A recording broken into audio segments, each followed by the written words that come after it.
کۆمەڵانی خەڵکی کوردستان هاتنی بەهار و ساڵی نوێتان لێ پیرۆز بێت.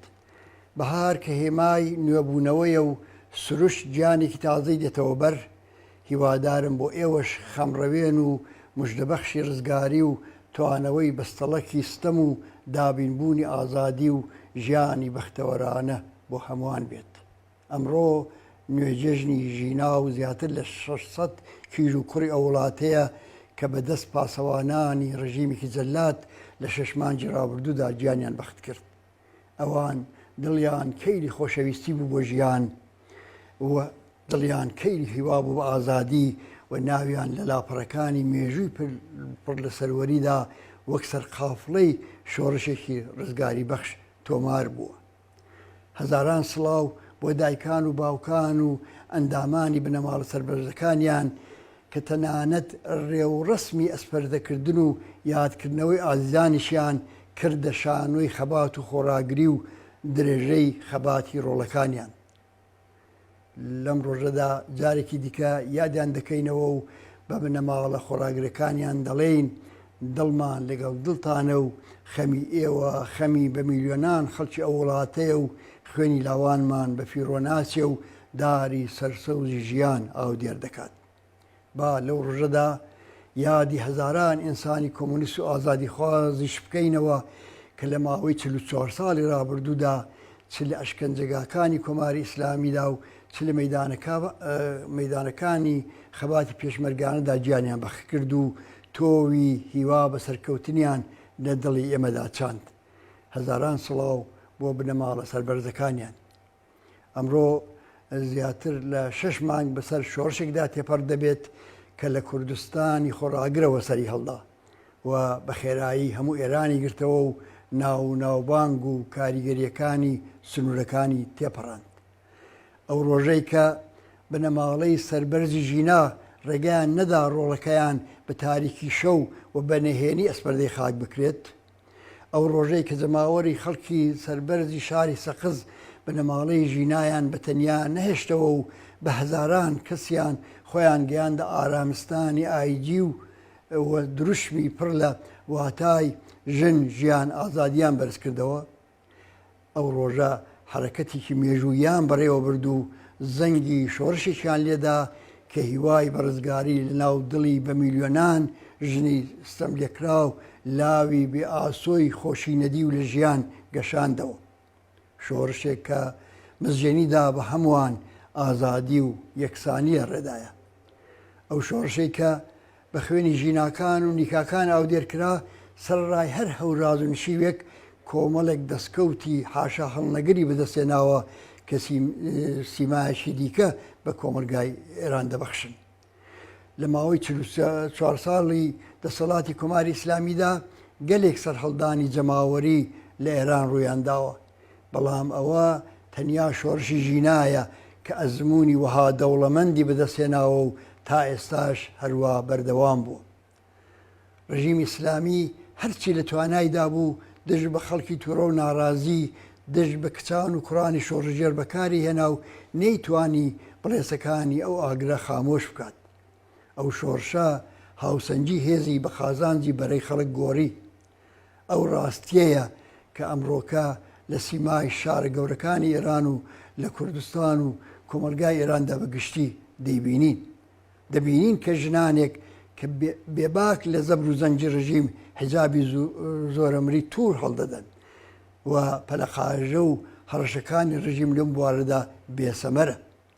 کچان و کوڕانێکی ئازا و بوێر دەبینین کە بە کوێرایی چاوی ئەو دوژمنەی کە بەردەوام هەوڵی داوە شادی و خۆشی لەو وڵاتە بنەبەر بکات لە شەڕێکی ئیرادەدا وەک کاردانەوەیکی سیاسی تەنانەت گیانبەخکردوانیشیان بە ئاواز و مۆسیقا بە خاک ئەسپێرن. ئێمە هەر لەو ماوەیەدا شاهیدی گۆڕانکاریی قوڵی فەرهەنگی لە ناخی کۆمەلگای پیاوسالاری ئێرانیش داهین. ئەمڕۆ ژنانی پێشرۆ لە ئێران بوونە تەوەرەی سەرەکی شۆڕشی ژینا و پاشەکشەی بەرچاویان بە فەرهەنگ و نەریتی کۆنەپەرستانە لە ناو کۆمەلگاشدا کردووە. ژنان نیشانیاندا کە نەک هەر ئینسانی پلەیدونین بەڵکو پێشەنگ و هیوای شۆڕشێکی کۆمەڵایەتین. بەڕوونین دەبینین کە ئەخلاق و هەڵسوکەوتی پیاوان بەرامبەر بە ژنان لە ئاستێکی کۆمەڵایەتیدا لە چاو پێش لە شۆڕشی ژینا ئاڵوگۆڕی بەرچاوی بەسەردا هاتووە. بەرهەمی شۆڕژێڕانەی هونەری ئیتر لە پەناو پەسیوەکاندا نەماوەتەوە و لە ماوەی 6 مانگی ڕابردوودا گەلێک زیاتر لە 30 ساڵی ڕابردوو بەرهەمی هونەری خوڵقاوە و ئەوە تەنیا دەتوانێت ئاکامی شۆڕشێکی وەک شۆڕشی ژینا بێت. بەڵام بە هەمووی ئەوانەشەوە پێویستە شۆڕشی ژینا بۆ بەدەستهێنانی سەرکەوتن بەرەو قوڵایی کۆمەلگا، بەرەو هێنانە مەیدانی بە میلیۆن خەڵکی کرێکار و زەحمەتکێش و جەماوەری خەڵکی گەرەکە هەژارنشینەکانی شارەکان هەنگاو بنێ. لێرەدایە کە ئاسۆی سەرکەوتنی دەردەکەوێت. بێگومان لێرەشدا ژنانی کرێکار کە باری هەژاری و نەداری پێش هەمووان بەسەر ئەواندا قورسایی دەکات دەتوانن و پێویستە پێشەنگی ئەو خەباتە بن.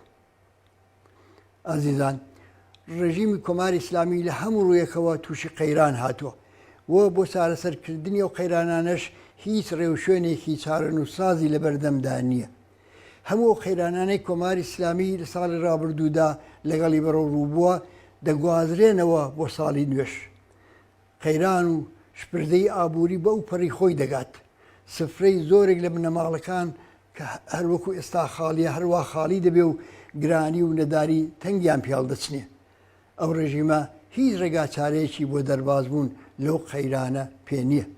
بەڵام هەروەک دەبینین ئەو قەیرانە بۆ ئەو ڕێژیمە نەکەر نەبۆتە هۆی کەمکردنەوەی خەرج و مەسرەفی بەلێشاوی سوپا و بەسیج و هێزی سێخڕ و ئەمنیەتەکانی، نەک هەر نەبۆتە هۆی دابەزینی ئاستی ژیانی دەست و پەیوەندەکانی ئەو ڕێژیمە، نەک هەر نەبۆتە هۆی کەمبوونەوەی کەڵەکەبوونی سەروەت و سامانی بەپرسانی ئەو ڕژیمە، بەڵکو لە پاڵ هەمووی ئەوانەدا دزی و گەندەڵیش بە ئەو پەڕی خۆی گەیشتووە.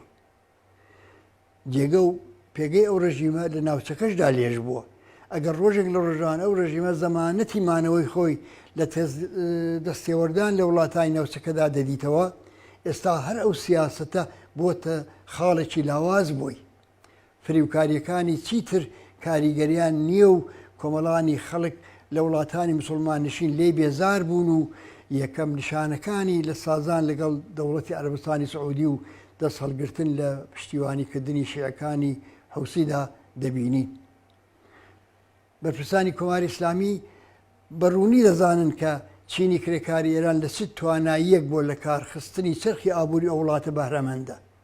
دەزانن کە لە دڵی ژنانی ئەو وڵاتەدا چ گوڕوتینێک بۆ ڕزگاری چرۆی کردووە. دەزانن کەنەوەی نوێی ئەم وڵاتە لە چ ئاستێکدا بەرامبەر بەو ڕژیمە و بەرامبەر بە سونەت و فەرهەنگی کۆنەپەرستانە خۆڕاگری دەکەن.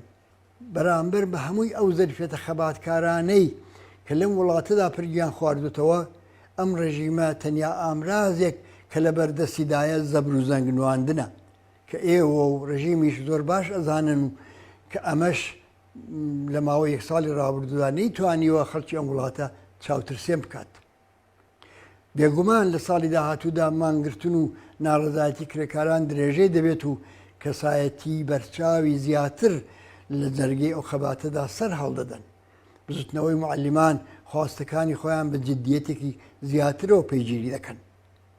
کیژان و کوڕانی لاوی ئەو وڵاتە کە بە نرخترین ساڵەکانی تەمەنیان پڕە لە نیگەرانی بەرامبەر بە داهاتووی ناڕوونیان و لە خۆشیەکانی ئەم دەورەی ژیانیان بێبەشن جەسوورانەتر دێنە مەیدان تا مافی خوراوی سەرەتایی و ئینسانی خۆیان لە گەروی ئەو ڕژیمە دەربچێشن و ئاسۆی ژیانی دواڕۆژیان ڕوون بکەنەوە. ئازیزان، بەرامبەر بەم بارودۆخە جەوهەری سیاسەت و ڕێبازی ئێمە لەوەدا خۆی دەبینێتەوە کە دەزانین ئازادی واقعی خەڵکی کوردستان لە دامەزراندنی دەسەڵاتی جەماوەریدایە. یەکسانی و عەداڵەتی کۆمەڵایەتی لە ڕێگەی بەرپاکردنی دام و دەستگاکانی دەسەڵاتی جەماوەرەوە دابین دەبێت. خەڵکی کرێکار و زەحمەتکێش و بێبەش و ستەملێکرا و بە حکمی ئەوەی کە زۆرینەی جەماوەرە پێکدێنن کەسایەتی و جێگا و شوێنی واقعی خۆیان لە بەڕێوەبردننی وڵاتدا دەبینەوە. پێویستە ئەم خەڵکە هەرچی زیاتر پشت بە هەوپەیمانانی هاوچارەنووسی خۆیان لە هەموو ئێران ببەستن. تەنیا لەو حاڵەتەدایە کە دەتوانن بەرامبەر بە هەر هەڕەشەیەک پارێزگاری لە دەستکەوتەکانیان بکەن. کۆمەڵە بە درێژایی خەباتی سیاسی خۆی لە چەند دەی ڕابردوودا بە پشتیوانی کۆمەڵانی خەڵکی ستەم لێکرا و زەحمەتکێش پشت ئەستور بووە و تەنیا ئەو پشتیوانیەیە هێز و توانا و بڕوا بەخۆی پێبەخشیوە. لە سەرەتای ساڵی نوێ و لە گەرمەی شۆڕشی ژن ژیان ئازادیدا جارێکی تر بەڵێنی خۆمان بۆ خەباتی بێڕارایی و لێبڕاوانە لە پێناوی ژیانێکی پڕ لە ئاشتی و ئاسایش و خۆشبژیوی، ژیانێکی ئازاد و بە دوور لە سۆسانەوە و هەڵاواردن و ستەم لە پێناوی بەسەرکەوتن گەیاندنی شۆڕشی ژینادا کە ئاواتی جەمبەخکردوانی سەربەرزیشمانە دووپات دەکەینەوە. جارێکی دیکە ساڵی تازەتان لێ پیرۆز بێت.